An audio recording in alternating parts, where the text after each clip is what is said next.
तो सवाल यही है कि क्या चुनाव से पहले इस तरह के मुद्दों को उठाया जाता है सिर्फ वोटों का ध्रुवीकरण करने के लिए। हमारे साथ खास मेहमान कोबरा पोस्ट के अनिरुद्ध बहल, बीजेपी से सुधांशु मित्तल, कांग्रेस से संदीप चौधरी और वीएचपी से बीएल तिवारी जुड़ रहे हैं।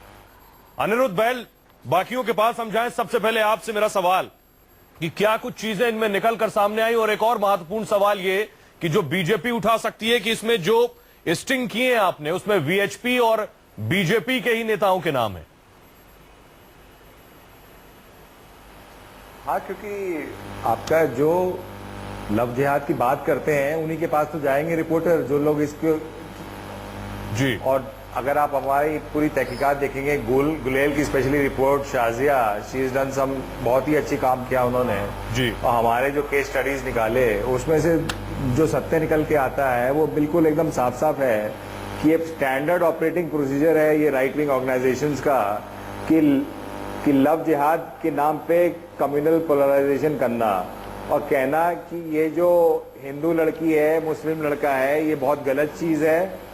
हिंदू लड़की को ब्रेन वॉश करना, डराना धमकाना, फैमिली को डराना धमकाना, और उसके बाद अगर नहीं मानते हैं तो फर्जी केस डालना मुस्लिम यूथ पे। ऐसे कई मुस्लिम यूथ हैं जो इस समय इनकार्सरेटेड हैं इसी लव जिहाद के मामले में जी, फॉल्स चार्जेस पे। और सबसे बड़ी बात ये उनका जो वर्ल्ड व्यू है, उनका जो वर्ल्ड विजन है इंडिया की नारियों के प्रति भी, मतलब आप इंडिया की जेंडर राइट्स के प्रति, मतलब आप इतने बड़े आप राइट्स बात करते हो हिंदू महिलाओं की, आप हिंदू महिलाओं को चॉइस नहीं दोगे कि वो किससे रिश्ता रखना चाहें, किसको अपना मतलब लाइफ पार्टनर बनाना चाहें जी। तो ये इलेक्शन से पहले इनकी बहुत एक साजिश थी जो हमने देखा, और इसमें एमएलए शामिल है, एमपी शामिल है, और जितने ही राइट विंग ऑर्गेनाइजेशंस हैं उनके, अब कृष्णा सेना का जो फाउंडर है वो तो कह रहा है कि हम मुसलमानों को मारते रहते हैं, शिव कुमार मौलवी को मारते थे, हम लोग जश्न करते थे। मतलब ये किस तरह की बातें हैं, किस तरह की ओछी बातें। आप ये देखेंगे तो उनके आप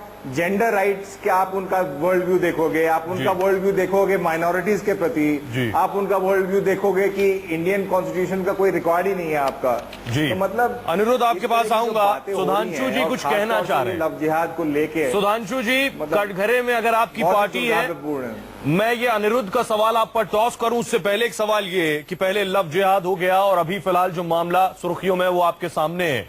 सवाल इसलिए भी आप पर कि आपकी पार्टी का कोई भी नेता, हम दादरी का ही उदाहरण लें, वहां पहुंचकर उसने निंदा नहीं की। महेश शर्मा हादसा बताते हैं, नवाब सिंह नागर क्या कह रहे हैं वो आपको पता है, संगीत सोम क्या कह के आए हैं।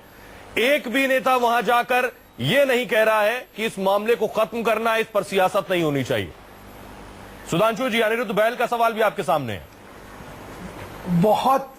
बहुत विकृत मानसिकता से त्रस्त होके आज के ये चर्चा चालू हुई है।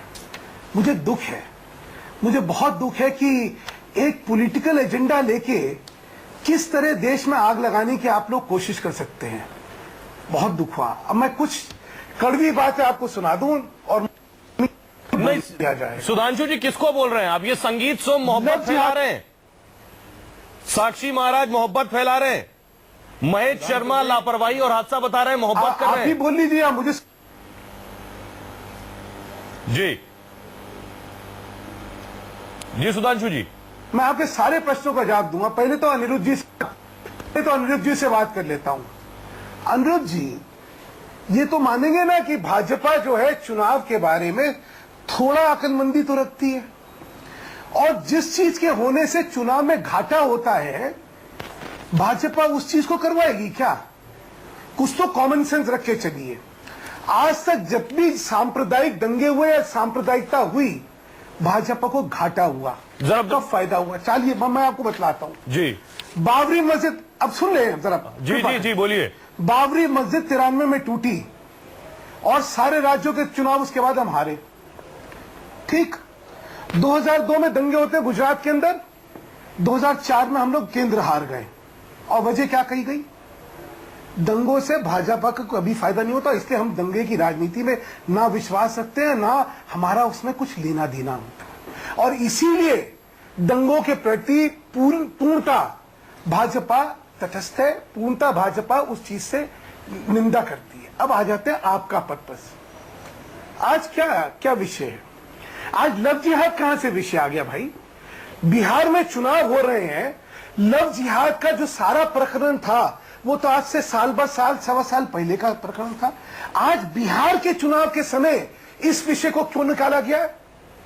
मैं जनता देख रही है, मैं जनता होशियार सुधांशु जी, इस विषय की बात, इस विषय के साथ साथ दादरी मसला भी हम जोड़ रहे हैं, सिर्फ लव जिहाद की बात नहीं कर रहे हैं। मैं दादरी भी बोल लूंगा भाई साहब जरा से थोड़ी सी पेशेंस रखें। बाकी और भी मेहमान है सुधांशु जी, बाकियों से भी रिएक्शन लेना है। जो अनिरुद्ध कुछ बोलेंगे उसके बाद आपके पास आएंगे। अनिरुद्ध आपको जवाब देना है। जी अनिरुद्ध। ऐसा है क्योंकि कटघरे में तो हमें खड़ा करा गया ना। जी अनिरुद्ध, कटघरे में तो हमें खड़ा कर रहे हैं। आपने सुधांशु जी बोलिए, अनुराग को सुन लीजिए। कोई फुटेज है ना, कोई बिहार नेता से कोई बात हुई है? हमारी सारी इंसिडेंट है यूपी के, केरला के, ये बिहार कहां से जोड़ रहा है इसमें? मैं अपने दूसरा जो उन्होंने तर्क किया कि गुजरात इलेक्शन 2002 में और उसको आप केंद्र से जोड़ रहे 2004 के इलेक्शन से, तो ये कोई मायने नहीं रखता। आपसे मैं उम्मीद 2002 को गुजरात इलेक्शन से जोड़िए आप। सुधांशु जी आपके पास आएंगे। बीएल तिवारी जी संक्षेप में आपसे रिएक्शन लेंगे, उसके बाद दोबारा आपके पास आएंगे। सुधांशु जी और भी लोग हैं, सबको वक्त देना है, माफ कीजिएगा। दोबारा आपके पास आएंगे, आपको मौका मिलेगा, उसके बाद आप ये पेपर दिखा लीजिएगा। बीएल तिवारी जी, जो कोबरा पोस्ट का स्टिंग हुआ है उसमें ज्यादातर वीएचपी के नेता हैं जो ये बात स्वीकार रहे हैं। मैं अगर आपको सीरियल से बताऊं तो उसमें बहुत से लोग हैं, संजय अग्रवाल है, और इसके अलावा जिनका नाम लिया, श्री कृष्ण समिति का नाम लिया, मुजफ्फरनगर में विश्व हिंदू परिषद के प्रमुख ललित महेश्वरी भी उनमें हैं, वीएचपी नेता जगदीश शेनवा भी हैं। आप जानबूझकर चुनाव से पहले इस तरह के मुद्दे उठाते हैं जी। क्या लव जिहाद का कोई कैलेंडर तय था कि लव जिहाद इस समय होगा और इस समय नहीं होगा? या चुनाव को देखकर लव जिहाद वालों ने लव जिहाद का प्रोग्राम बनाया है? ये लगातार सतत प्रक्रिया है कि जिस प्रकार से हिंदू समाज को तोड़ने के जितने भी प्रकरण हो सकते हैं वो सारा का सारा ये जो तथाकथित लव जिहाद का न्यूक्लियस है ये तत्व कर रहा है। हम अपना बचाव कर रहे हैं। हम अपना बचाव क्या कैलेंडर मीडिया से पूछ करके, तिवारी जी सवाल ये पूछ करके अपना बचाव करेंगे? तिवारी जी सवाल ये कि चुनाव से पहले ही ये मुद्दे आपको क्यों याद आते हैं, इसका जवाब लेंगे। फिलहाल वक्त के लिए एक ब्रेक के लिए रुक रहे हैं, ब्रेक के बाद आप जवाब दीजिएगा। सुधांशु जी से भी जवाब लेंगे, एक छोटे से ब्रेक के लिए रुक रहे हैं, लौट रहे हैं कुछ ही पलों में।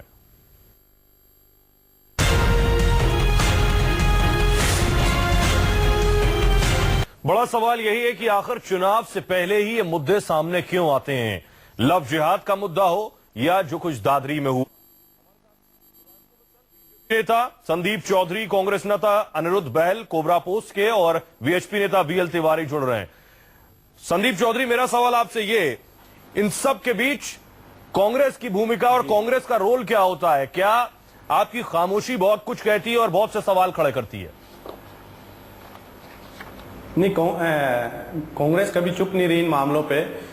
मैं कहना चाहूंगा कांग्रेस पार्टी का क्लियर स्टैंड है कि कांग्रेस पार्टी इस देश के अंदर धार्मिक आधार पे कोई भेदभाव नहीं करती है। भारतीय जनता पार्टी का एक सोच बनी हुई है इस देश के प्रति कि इस देश को हिंदू मुस्लिम आधार पे बांट के आगे बढ़ा जाए। उसी आधार पे जब भी इस भारत देश के अंदर कहीं चुनाव होता है उससे पहले ये लोग अलग अलग राज्यों के अंदर खुद के मातृ संगठन जो इनका आरएसएस कहलाता है, तो आपको भी होता होगा, सहयोगी संगठन विश्व हिंदू परिषद है, या नहीं फायदा, सुनिए, यहाँ फायदे नफे की बात नहीं है। आज इस देश को ये किस ओर ले जाना चाहते हैं? इस देश के युवा को ये क्या मैसेज देना चाहते हैं? इस देश की आने वाली पीढ़ियों को ये क्या मैसेज देना चाहते हैं? आज देश 21वीं सदी के अंदर चल रहा है, आज 22वीं सदी के अंदर लोग जाने की बात कर रहे हैं। आज वैज्ञानिक इस देश को तरक्की संदीप जी, आप कह रहे हैं कि फायदे नुकसान की बात नहीं है, और भारतीय जनता पार्टी के लोग किधर से ये शीशे की तरह साफ है कि बिना फायदे नुकसान के राजनीतिज्ञ कोई काम नहीं करते। हमारे साथ बने रहिए, खास मेहमान लौट रहे हैं, कुछ और सवाल ले रहे हैं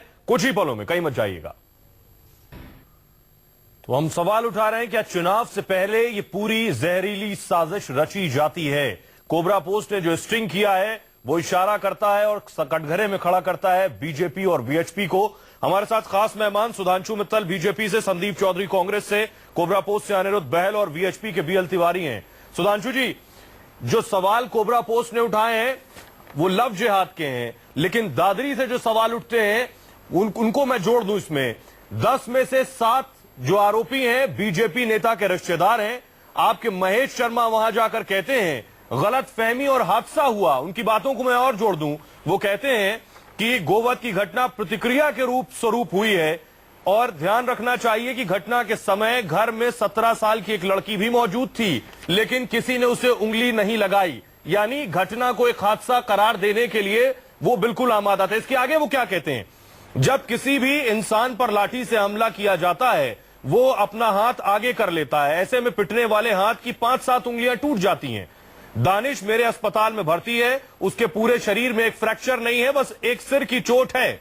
वो चोट तब लगी होगी जब किसी ने उसके सिर पे लाठी से मारा होगा, मार दिया होगा किसी शैतान ने मार दिया होगा। उन्होंने कहा। संगीत सोम कहते हैं गौ हत्या करने वालों को हवाई जहाज में बिठा कर ले जाया जाता है। यानी संगीत सोम ये साबित भी कर देते हैं कि अखलाक के परिवार ने गौ हत्या की। साक्षी महाराज क्या कहते हैं ये भी आपको पता है। इस सारे बयानों से साबित होता है कि बीजेपी इस घटना की निंदा नहीं कर रही है। बयानात क्या कह रहे हैं आपके सामने, जवाब दीजिए आप। सुहेल साहब, अब मेरे को बोलने का मौका दिया जाएगा क्योंकि अनिरुद्ध जी से लेकर चौधरी जी से लेकर सबने इल्जाम लगा दिया और आपने तो हमें कटघरे में खड़ा ही कर दिया है। जी, पहली बात मैं जानना चाहता हूं, the Uttar Pradesh prevention of cow slaughter act of 1955, ये कानून इस समय उत्तर प्रदेश में है? अगर ये कानून उत्तर प्रदेश में है तो ये कानून ये कहता है कि उत्तर प्रदेश के अंदर गौ हत्या नहीं कर सकते हैं। और ये कौन सा कानून है जो कहता है गौ हत्या के बाद आप इंसान की हत्या कर सकते हैं? सुहेल जी, या तो आप बोल लीजिए, अगर आपने तय कर रखा है कि आपने जो पेपर दिखाया, सुधांशु जी, जो आपने पेपर दिखाया वो पेपर ये कहता है। मेरी बात आपने मेरा तर्क सुना क्या? आपने मेरा तर्क सुना क्या? आपने जो पेपर दिखाया वो ये कहता है कि अगर किसी ने गौ हत्या की है तो कानून उसे सजा देगा, या कि बीजेपी के नेता के रिश्तेदार सजा देंगे। क्या ठीक नहीं थी? क्या इसमें बीजेपी के कार्यकर्ता क्या हो गया है? आपने तय कर रखा है कि इसको सांप्रदायिक बनाना है क्या? आप जो सवाल उठा रहे हैं, आप कह रहे हैं कि उत्तर प्रदेश में अगर कानून सजा देगा। मैं एक कानून आपके सामने रख रहा हूं, कानून का क्या मतलब है? आपने अभी तक तो मुझे मौका ही नहीं दिया कि आप सवाल का जवाब नहीं दे रहे हैं। आप महेश शर्मा, संगीत सोम, साक्षी महाराज, आजम खान जैसे लोगों के बात का जवाब नहीं दे रहे हैं। किस मानसिकता के साथ इस डिबेट पे कर रहे हैं भाई? बोलिए आप सुहेल साहब, किस मानसिकता के साथ इस डिबेट को चलाना चाहते हैं? आप जिस मानसिकता से चलाना चाह रहे हैं, कम से कम वो मानसिकता सही नहीं है। जवाब दीजिए। सवाल का जवाब नहीं दे रहे। बात ही सुनेंगे आप? मुझे कटघरे में खड़ा करेंगे, मेरी बात ही नहीं सुनेंगे? मैं सिर्फ एक कानून दिखाया और आगे मैं क्या कह रहा हूं उसको सुनाई नहीं। बोलिए आप आगे बोलिए। कमाल है आपका भी। बोलिए आगे बोलिए। सुन लीजिए जरा बात को। एक कानून के तहत वहां पे गौ मांस और गौ हत्या नहीं हो सकती। एक अफवाह चलती है कि कानून का उल्लंघन हुआ और उसमें एक धार्मिकता का माहौल बना के शरारती तत्वों ने एक जघन्य अपराध करा। ठीक, जघन्य अपराध मैं कह रहा हूं, आप जो बार बार कहते हैं मैं समझ लीजिए। बहुत अच्छा। और मैं इससे पहले और कहूं, भाजपा में 10 करोड़ सदस्य हैं। सुधांशु जी, भाजपा का कथन किसका कथन मानेंगे? मेरी दरख्वास्त भाजपा के ऑफिशियल प्रवक्ता का मानेंगे या कोई भी व्यक्ति जो बोलेगा? और सुनिए, मेरी दरख्वास्त है आपसे, मेरी एक लाइन सुन लीजिए। सिर्फ मेरी एक लाइन महेश शर्मा जी का कथन आपने सिर्फ मेरी एक लाइन सुन लीजिए। महेश शर्मा जी के कथन में क्या गलत है ये और बता दीजिए मुझे। सिर्फ मेरी एक लाइन सुन लीजिए। आपने कहा दादरी में जो हुआ वो जघन्य अपराध था। बिल्कुल सही कहा आपने। क्या ये बात संगीत सोम, महेश शर्मा और साक्षी महाराज जैसे लोग नहीं कह सकते थे जो बात आप कह रहे हैं? इकलौते बीजेपी के आप नेता हैं, इकलौते बीजेपी के आप नेता हैं जिन्होंने हिम्मत दिखाई है ये कहने की ये जघन्य अपराध है। शायद आपने अभी तक भाजपा के प्रवक्ताओं का बयान ही नहीं सुना, भाजपा का जो अधिकृत नेतृत्व है उसका बयान ही नहीं सुना, और इसीलिए आपने महेश शर्मा जी तो कह रहे हैं मुझे मोदी जी ने भेजा है। भाजपा महेश शर्मा जी ने बोला कि मुझे तो मोदी जी ने भेजा था। महाराज भाजपा के सांसद नहीं है भाजपा। अब आपने बोलिए जी, पूरी महेश शर्मा जी का मैंने आपसे पूछा, महेश शर्मा जी के बयान पे किस चीज पे आपको ऑब्जेक्शन है ये और बताइए मुझे। महेश शर्मा जी का बयान क्या गलत है ये और बता दीजिए। आप मेरी बात, ठीक है मैं बताता हूं आपको। आप जिसे जघन्य अपराध कह रहे हैं महेश शर्मा जी उसे हादसा कह रहे हैं। अब आप बता दीजिए या तो हादसा था या जघन्य अपराध था। हादसा नहीं, ये भारतीय जनता पार्टी के कार्यकर्ता और नेताओं के द्वारा षड्यंत्र के तहत हत्या की गई है। मंदिर के पुजारी से जबरन कहलवा गया कि गो हत्या हुई है, जबकि वहां पे ऐसा कोई साक्ष्य नहीं मिला। एक निर्दोष आदमी की हत्या की गई आपकी पार्टी के कार्यकर्ताओं द्वारा। इस देश के सामाजिक माहौल को बढ़ाने की कोशिश की गई आपके कार्यकर्ताओं चौधरी साहब आप कुछ सख्या गए हैं। आपने आपकी बुद्धिमत्ता को क्या हो गया? आपकी पार्टी इस देश इस देश को आने वाले टाइम में बर्बाद करना चाहती है आपकी पार्टी। हल्के दर्जे की राजनीति करना चाहते हैं और आपकी दुर्दशा जो हुई है इसीलिए हुई है क्योंकि आपकी राजनीति में विकृतता है। ठीक है, तिवारी जी से सवाल कर लेते हैं। ये एक्ट जानते हैं किसने बनाया था? चौधरी साहब ये एक्ट किसने बनाया था? आपने बनाया था महाराज। सुधांशु जी, गौ हत्या का एक्ट आपने बनाया था। ठीक है, तिवारी जी को बोलने का मौका देते हैं। सुधांशु जी, आप इस देश को बताइए कि आप क्या कर रहे हैं आज? लेकिन तारीफ करनी होगी आपकी कि इकलौता बीजेपी का नेता जिसने कहा, जिसने स्वीकार किया कि ये जघन्य अपराध था, इकलौते सुधांशु मित्तल बीजेपी में है। बीएल तिवारी जी, मेरा सवाल आपसे ये, कोबरा पोस्ट ने जो स्ट्रिंग किया है, बीएल तिवारी जी मेरा सवाल ये, कोबरा पोस्ट ने जो स्ट्रिंग किया उसमें बहुत से नाम है। बेईमानी है संजय अग्रवाल ने, उसकी तो बेईमानी है। आज इतने साल में ये सिद्ध हो चुका है कि ये लोग जो है चुनाव के समय सांप्रदायिकता को बढ़ाने के लिए खुराफात करते हैं। ये इनकी बेईमानी और साफ उजागर है। आज दादरी में बीजेपी के 10 में 7 लोगों के नाम है जो आरोपी है बीजेपी के रिश्तेदार। सबको बताए, इसलिए इनके आरोप को किस गंभीरता से लेना चाहिए मुझे आप ना सिखाइए। इनके आरोप के बीएल तिवारी जी सवाल सुन लीजिए। ये बहुत दिनों से देख सुधांशु जी बहुत हिम्मत करके आपने इस जघन्य अपराध किया है, कहा है, इसकी मैं तारीफ करता हूं। बीएल तिवारी जी मेरा सवाल सुनिए। बीएल तिवारी जी, हिंदू हेल्पलाइन के सीजीत लव जिहाद की शिकार लड़की को डॉक्टर से सहयोग से याददाश्त भी मिटवा देते हैं। मेरे सवाल सुन लीजिए। बीएचपी नेता जगदीश शेनवा ने बताया कि वो लव जिहाद के मामले में किस तरह से काम करते हैं। दुर्गा वाहिनी और अपनी सन्यासी लोग हैं उधर लेकर जाते हैं और उनको फोर्सफुली भी उन पर प्रेशर डालते हैं। मुजफ्फरनगर में विश्व हिंदू परिषद के प्रमुख ललित महेश्वरी ने कोबरा पोस्ट की टीम को बताया कि लव जिहाद के मामले में कभी कभी लड़की का गर्भपात भी कराना पड़ता है। आप ही के तथ्यों के आधार पर, फरमाए। आप ही के तथ्यों के आधार पर मैं ये बात कह रहा हूं, क्या किसी मस्जिद में जाकर के किसी इस्लाम की तंजीम का स्ट्रिंग ऑपरेशन क्या बहल साहब ने किया है? क्या उनका पक्ष जानने की कोशिश की है? क्या लव जिहाद से डिनाई करते हैं कि ऐसा कुछ नहीं हो रहा है? ये एक तरफा सवाल केवल सही कह रहे हैं। आपके सवाल का जवाब अनिरुद्ध बहल देंगे। जी अनिरुद्ध, बीएल तिवारी जी अब शांत हो जाइए, जवाब सुन लीजिए। अनिरुद्ध बहल जवाब देंगे। अनिरुद्ध जवाब दीजिए जो बात कह रहे हैं बीएल तिवारी। भाई साहब देखिए, लव जिहाद का जो इश्यू जो रेज कर रहे हैं वो राइट विंग ऑर्गेनाइजेशन ही रेज कर रही है ना। वो कह रहे हैं बहुत बड़ा मुद्दा बन गया है। कोई मुस्लिम ऑर्गेनाइजेशन तो कहीं रेज ही नहीं कर रही है कि लव जिहाद का कोई मामला है। वो तो कहते हैं ऐसा कोई मामला है ही नहीं। और गुलेल और कोबरा पोस्ट की तहकीकात ने साफ कर दिया कि ऐसा कोई मामला है ही नहीं। ये राइट विंग ऑर्गेनाइजेशन ही रेज कर रही है पोलराइजेशन करने के लिए। जी तिवारी जी बोलिए। तो ये जो पूरा मामला है, आपने मेरी बात का जवाब ही नहीं दिया। पोलराइजेशन का फायदा कैसे होता है ये और बता दीजिए ना। जी तिवारी जी बोलिए। अनुरोध जी आप तो होशियार आदमी है, देखा होगा आप तो बड़े परिपक्व व्यक्ति हैं, जरा ये और भी समझा दीजिए कि इसका फायदा कैसे होता है। हिंदू लड़की या हिंदू नेताओं का ही क्यों किया? क्या दूसरे पक्ष को जानने की कोशिश? मुजफ्फरनगर में क्या हुआ? आपकी कितनी सीटें यूपी में? आपकी यूपी में कितनी सीटें जरा बताइए मुजफ्फरनगर के आज राइट्स के बाद। मेरे साथ आए, मैं बताऊंगा आपको।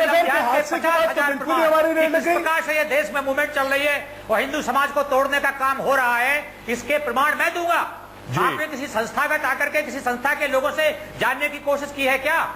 ये जो देश को मिसगाइड करने का, देश को भ्रमित करने का काम और केवल हिंदुओं को गाली देने का काम कोई संस्था विशेष करती है, ये उचित है क्या? न्यायपूर्ण कार्रवाई करिए, सारे पक्ष को जानने की कोशिश कीजिए। तिवारी जी लव जिहाद का आरोप बीजेपी के बहुत से नेताओं पर भी लगता है। आपने कभी उनके बारे में तो नहीं सवाल खड़ा किया? नाम किसी का नहीं लेना चाहूंगा मैं। किस प्रकार का लव जिहाद का कह रहे हैं?